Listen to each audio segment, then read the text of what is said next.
In this video, we're going to do an experiment. Now, I can already tell you that this is not going to be a totally scientifically valid experiment because you know just from the topic of this course what the desired result should be.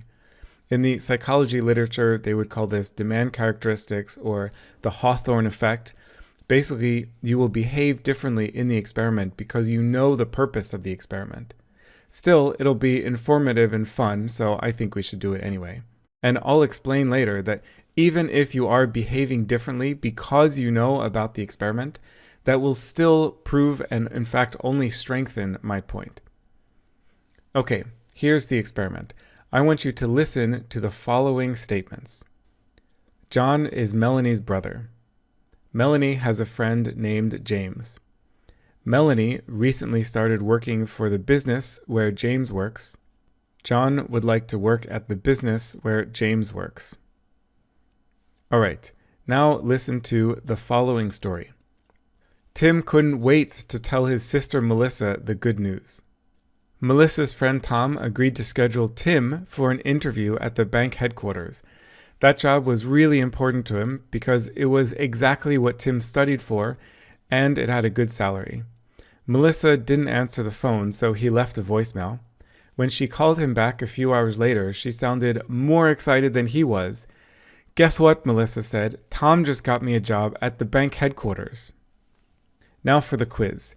Pause the video and see how many of these blanks you can fill in.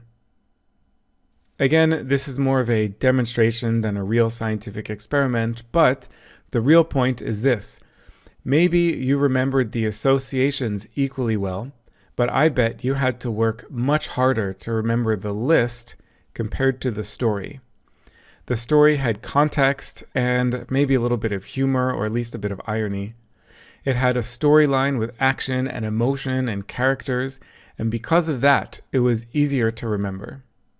Here is another example. Pause the video and read these two sections of text. When you finish, unpause. Okay, now answer the question. Again, the point is that by having a story, a message, a bit of conflict, and maybe a bit of humor, you will now forever remember that the minimum speed limit is 50 miles an hour. From the other text, you might remember that the speed limit is 50, but you're more likely to remember that the text was needlessly long and tedious to read. I hope you enjoyed these exercises.